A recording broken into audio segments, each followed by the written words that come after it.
Hi everyone! So it's Oscar week, and we are back with an episode on Best Director. There are 5 nominees this year for Best Director. And so, yeah, we're going to talk who they are, what I think about all of their movies, and who I think should win, and some snubs. But yeah, so let's just go ahead and kick it off here. The nominees for 2020 are Quentin Tarantino for Once Upon a Time in Hollywood, Todd Phillips for Joker, Bong Joon-ho for Parasite, Martin Scorsese for The Irishman, and Sam Mendes for 1917. Now, I talked about all these films on the Best Picture episode, because actually all of them are up for Best Picture. But just to kind of brief go over what I thought of all the films, Once Upon a Time in Hollywood, I think that is one of Tarantino's best movies. It's probably my second favorite Tarantino film, right behind Hateful Eight. I'm a huge Hateful Eight fan, but I think it was just really dynamic. I think it was excellent homage to the time period. I really like the story formatting of it, and I think it's a really good in terms of length and pacing and character and dialogue, as always with Tarantino. So then moving on to Todd Phillips' Joker. Now, Joker, I did like it. I thought it was a well-executed movie. However, for me personally, I'm a huge Scorsese fan, and I will say that I think the film homaged Scorsese a little bit too strongly for me to, be completely sold by the movie. It just kind of kept making me think of the other movies it was homaging and be wanting to watch those. So kind of like an Atomic Blonde feel, where Atomic Blonde's very referential of Tarantino, and the moments where it's referencing it, you're like, wow, I wish I was watching Tarantino right now and not this movie. That's kind of how I felt with Joker, but well executed, well acted. But moving along, Bong Joon-ho for Parasite. I thought Parasite was a standout of the year. I thought it was one of the best of the year. I really like its dynamic look at class conflict, aesthetic of abundance, all of that. But yeah, so I think Parasite is one of the best movies of the year, and it's actually the movie I think is going to get Best Picture. So moving along, Martin Scorsese for The Irishman. Now, like I just said, I'm a huge Martin Scorsese fan. I loved The Irishman. It reminded me a lot of some of my earlier Scorsese films that I personally love, like Casino, and I liked the epic form gangster filmness of it, so yeah. Then moving on to 1917 by Sam Mendes. I did think 1917 was very interesting in terms of storytelling. I thought it really played with general audiences' expectations of what they get in a story. And so I think that was a really, really high point of it in terms of that comes from the writing specifically, but I think 1917 was a very well-directed, aesthetically pleasing film. And also, it was a really good World War II film. It was a really good World War I film, which we don't get a lot of super good World War I films because people usually bulldoze over it in time and just go to World War II movies. So yeah. So to kind of go back to the top of the list and kind of break down, all the directors, all this stuff. So Quentin Tarantino, Once Upon a Time. I'm going to start actually by giving off the 3 that I think should win, or the 3 that I would be happiest if they won. Now, that is Martin Scorsese, The Irishman. I think The Irishman was a standout piece of film.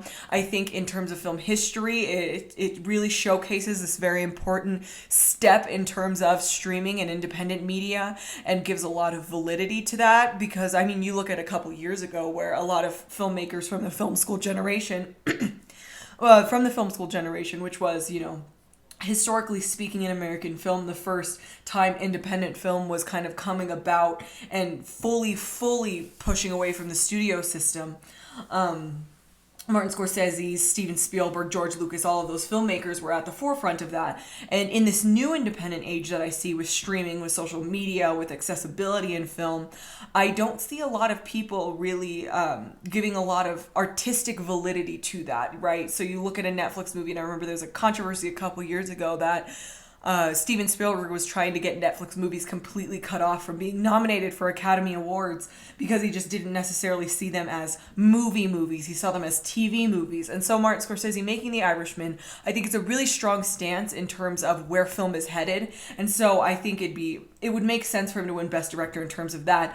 But also I think looking at the film content, I think it was an excellent push of the epic genre. I think it was an excellent redefinition of the gangster film genre.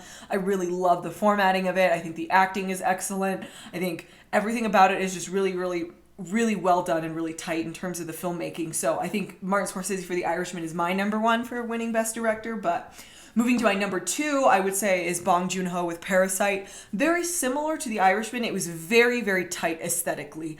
I loved the cinematic graphic eye. I thought everything about it was so stylized, so interestingly. The set was amazing. And everything about Parasite was very unique as well.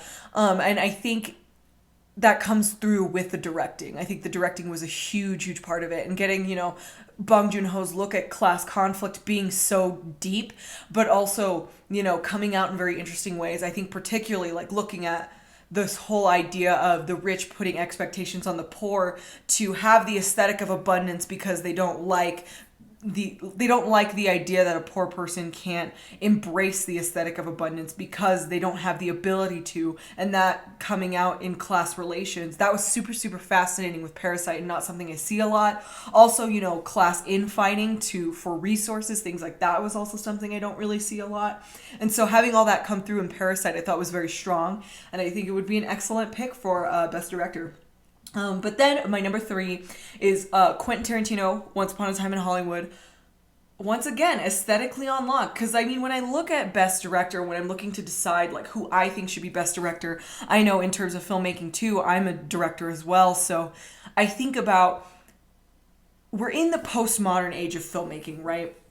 And Tarantino was a huge person who pushed us through there, but I think a lot of people misunderstand his method. So Tarantino, when I see him homage other films from the past, I see Tarantino taking that content and making it his own, right?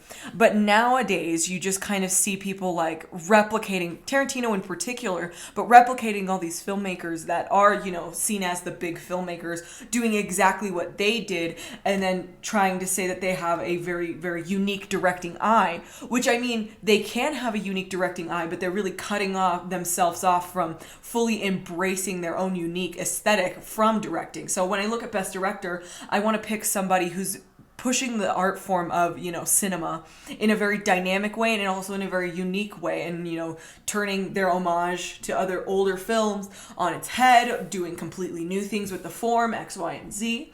And I think, Bong Joon-ho, Martin Scorsese, and Tarantino were the top 3 people who did that for me this year. Tarantino, Once Upon a Time in Hollywood, I really loved the formatting of it. I loved how the story was told. I loved the relationships between all the characters. I thought it was a very well done movie, and honestly, I think it was excellent. I had a very strong emotional reaction to particularly the scene where Margot Robbie is watching herself on screen. I really loved that scene in particular. But yeah, I think Once Upon a Time in Hollywood is another really strong contender for Best Picture, but also Tarantino for Best Director.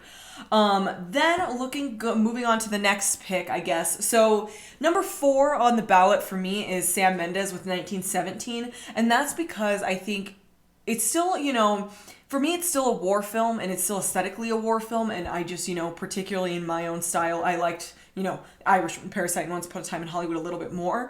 But I do think 1917 did an excellent job of playing with expectations. I'm not going to spoil anything about it because I know it's still in its theatrical run, and not a lot of people have been able to see it yet.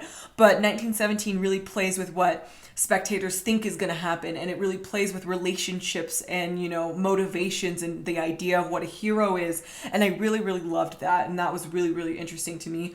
Also, this is like a me thing, and I know a lot of people out there, but it was also very interesting because it was a very it was kind of like a Sherlock BBC reunion in a lot of ways, and I was super excited about that because I love all those actors, so that was really exciting to see. But yeah, 1917, it's very dynamic, it's very hard-hitting, and I think it also is a good pick for Best Director. It's not in my top 3 just because of aesthetic purposes, but I think it is also a strong pick. The only pick that I wouldn't say is necessarily, I get it. I just want to say I get it, but, I'm such a Scorsese fan that I had a really hard time with it, and that's Todd Phillips with Joker. Now, I didn't have a hard time with the execution of Joker. I completely understand it being an accessible look at mental illness. I think, looking at, women, particularly women of color, interacting with Joker was a very fascinating directing choice. But for me, when I'm looking at Best Director, like I explained earlier, I want a director to really put his own spin on things. And when Joker just does shot for shot Taxi Driver and really hits the exact same notes as King of Comedy from Scorsese in a way that's very it's very rinse and repeat homage, I want to say. I have a really hard time saying it should get Best Director. Now, I think Todd Phillips did a good job. I think that he brings some certain things to it, but just, that heavy shot-for-shot homage and that heavy narrative homage just made Joker kind of be a pretty, it's a good movie, but not a great movie for me. So, yeah. Looking at Best Director, those are my picks. My number 1 is Martin Scorsese. My number 2 is Bong Joon-ho. Number 3, Tarantino. Sam Mendes, and then Todd Phillips. So what do you think? Let me know. You can connect with me at _Renaissance Woman on Instagram. You can also connect with me and the podcast Gentlemen Prefer Cinephiles on Twitter, on Facebook, on Instagram, all of those stuff. Give me your thoughts. I'm really interested. But thank you all so much. The next episode for Oscar week will be a one covering cinematography and editing and then performances. And then we will go on to talk other production awards. So keep your eye out for that. Oh, excuse me. So keep your eye out for that. Thank you all. Bye. Mwah.